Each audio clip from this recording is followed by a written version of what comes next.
when I go home, and this kid, you know, from the West Bank is like so accepted in New Orleans now. Like I wouldn't change that. You know, never. You know, like all I ever wanted to do was be accepted. You know, and want it. So yeah, like that. Ryan Clark, the same man who's been telling grown men to check their tone on national TV for 10 years, finally breaks his silence on the Pivot podcast and he breaks down in tears. Bro really got fired and it hurt him in his soul. We gotta talk about this one because this story got layers. And by the end, you're gonna understand exactly why this man was crying in real time. So here's what happened. Last Monday, Ryan Clark is sitting on NFL Live doing his job being Ryan Clark. And mid-show, he finds out he's done, gone, fired. Me on the bench. And so I'm excited to see that Jaden, even with the success of year one, going back to some of the basics that got him here.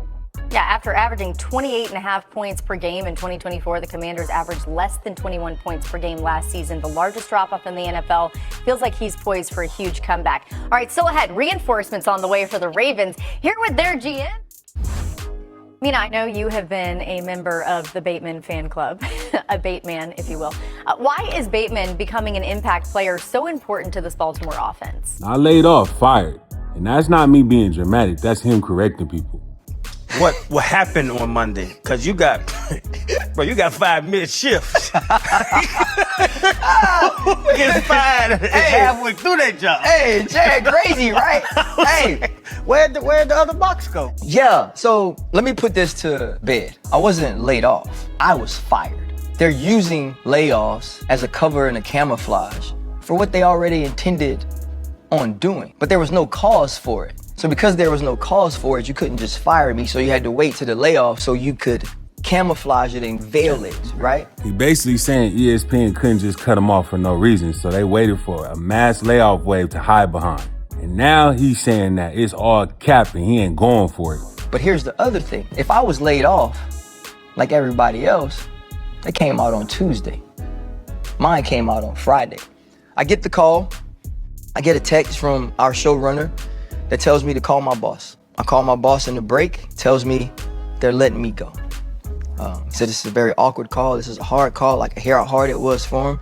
And if anybody was gonna call me that was anywhere on the executive level, whether low or high, he's the person I wanted to, the way he's fought for me and rode for me. Now here's where it gets slimy. Clark said he found out he was fired from Outkick. Yeah, the Fox-owned website that's been at war with him for years. He's claiming somebody from ESPN tipped off Outkick before he even knew his own fate. So Outkick could get the positive publicity of breaking the story first. Our friends, jokingly, at Outkick had the story, and we're gonna leak it. Think about that for a second. That's like your own family calling your ex to tell her y'all broke up before they tell you. And Clark straight up said this ain't new beef.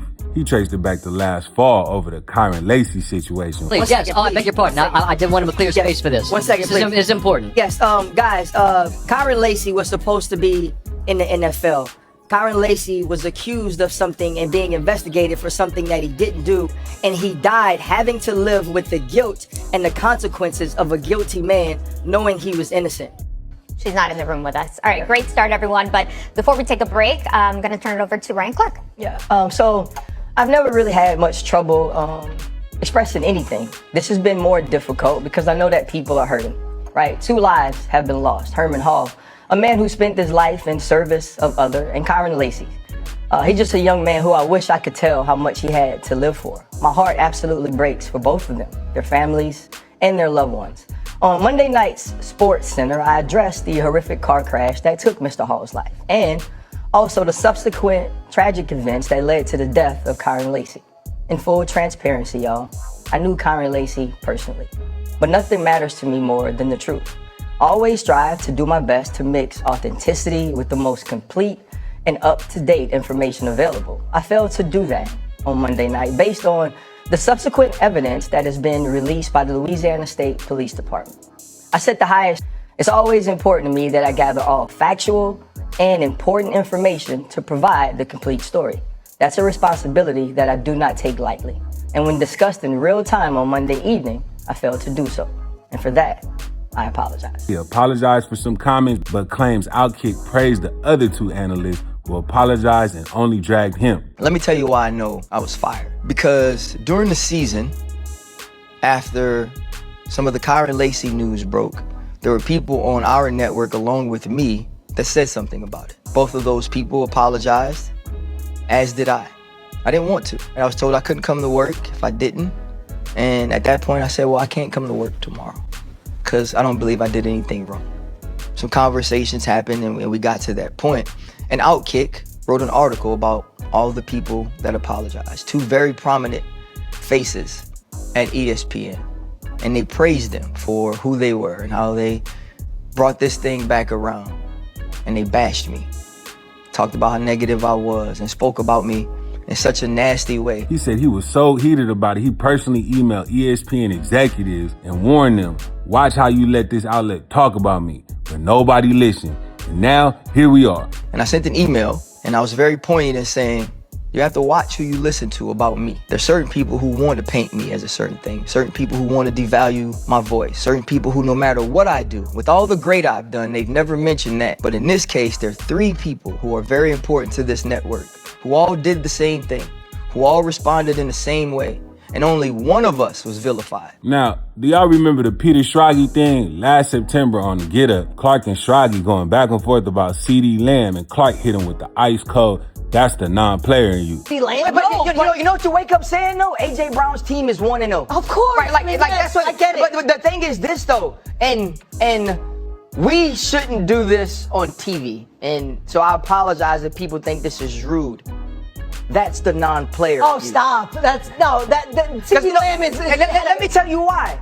I'm not looking at fantasy football, Ryan. I'm not. Don't belittle me like that. Schrage clapped back, and everybody said that's what got him fired. But Clark shut that down completely. He said him and Peter are good, no issue at all. So if it wasn't Schrage, then what was it really about? Because what Ryan Clark said next, that's the part that actually broke him. That's the part that had grown men pausing the podcast. Because this is where the tears come in, and it's not what you think. All I ever wanted to do is be accepted. You know, I want it. So yeah, like that, I wouldn't change. You know? If you ask me, probably the first Monday of football, when all my friends get to do something we did super special together. Yeah, I'd probably change it, you know? I'd probably work harder to be who they wanted me to be. Ryan Clark sat there and admitted something that's honestly hard to hear. He said he changed who he was to try to keep his job. Had meetings where he asked executives point blank, what is it that you need from me? Not the analysts, the purses. He said in his own words, it was basically because he was too black. I knew I couldn't have no beef. I knew I couldn't respond to disrespect, right? I knew, for lack of a better word, I couldn't be too black.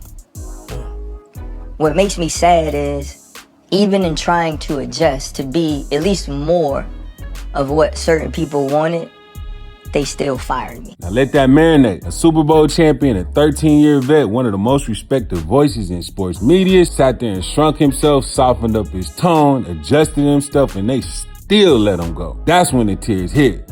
Not because he lost a TV job, because he said even in trying to adjust him, they still fired me. Then he said all he ever wanted his whole career was to be accepted. Bro, that's not a firing story no more. That's a man's whole identity getting put on trial on live television. And look, I'm not gonna sit here and pretend I know every conversation that happened in the ESPN offices, but this is his side. And we gotta make it clear that ESPN hasn't even spoken about what happened. But what we do know is Ryan Clark was on First Take, Get Up, NFL Live, Monday Night Football pregame over a decade, which is prime real estate in the media world. And how they did him mid-broadcast is the reason why that man is in tears explaining why. Say what you want about the man's opinion over the years. You don't cry for a paycheck, you cry when it's personal. So let me know what you think in the comments. You think ESPN did him dirty, or you think it's just business and Ryan's taking it too personal?